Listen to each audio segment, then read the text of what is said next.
Hello friends, তোমরা কেমন আছো? আমি ভালো আছি। আজকে দাদির কিচেনে আম দিয়ে মুসুর ডাল করব। তোমরা দেখতে থাকো। এতটা গরম পড়েছে যে কি করি ভাবলাম আম ডাল করিনি। একদম খাওয়া চলছে না, খেতে পাচ্ছি না, মানে খাওয়া রুচিই হচ্ছে না। রেসিপিটা তোমরা দেখতে থাকো। যদি রেসিপিটা ভালো লাগে লাইক, শেয়ার, সাবস্ক্রাইব করবে। দেখো কি করে করছি। জলটা গরম করে মুসুর ডালটা দিয়ে দিয়েছি। মুসুর ডালটা এখন সেদ্ধ হবে।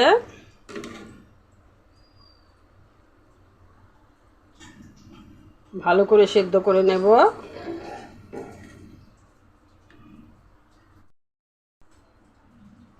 দিয়ে দিচ্ছি কিছুটা নুন। দেখো ডালটা কি সুন্দর সেদ্ধ হয়ে গেছে। আজকে খাওয়াটা জমে যাবে। খেতে ইচ্ছে করে না গরমের জন্য ঘুটে দিচ্ছি। ঘুটনটা দিয়ে ঘুটে দিচ্ছি ডালটা। একদম খেতে ইচ্ছে করে না জানো, গরমের জন্য খাওয়া দাওয়া সব বন্ধ হওয়ার পালা।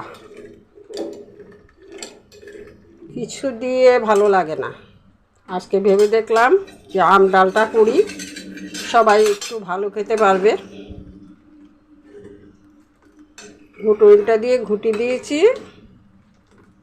এখন আমি 3টে কাঁচা লঙ্কা দিয়ে দিচ্ছি। বাচ্চারা খাবে তাই বেশি দিলাম না।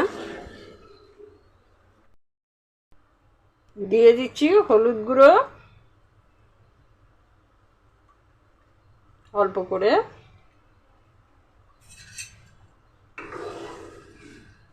দিয়ে একটু নেড়ে চেড়ে নামিয়ে নিচ্ছি।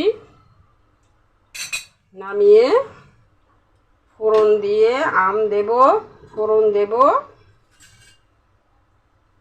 নামিয়ে নিলাম।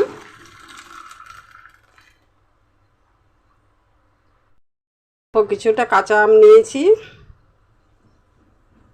এটা দিয়ে আমি ডালটা করব।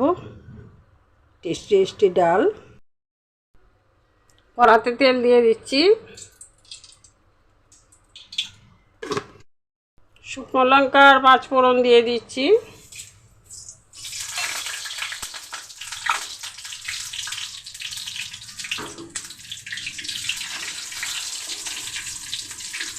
ফোড়নটা একটু ভাজা ভাজা হয়ে গেলে আমি আমটা দিয়ে দেব। আমার ভাজা হয়ে গেছে, এখন আমটা দিয়ে দিচ্ছি।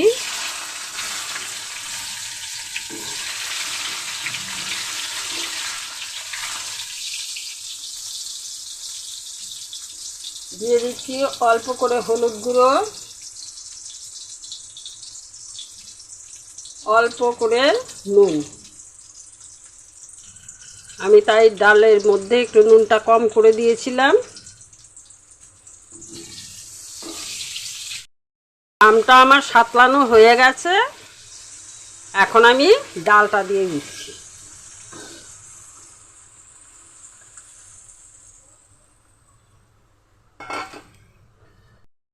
ডালটা হয়ে গেছে, ডালটা নামিয়ে নিচ্ছি।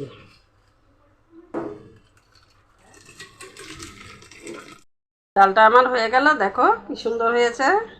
আজকে খুব শান্তি মতো কিছুটা ভাত খেতে পারবো। তোমরাও এইভাবে রান্না করে গরমের মধ্যে খাবে। আজকে এখানেই শেষ করছি। ভালো থেকো, সুস্থ থেকো।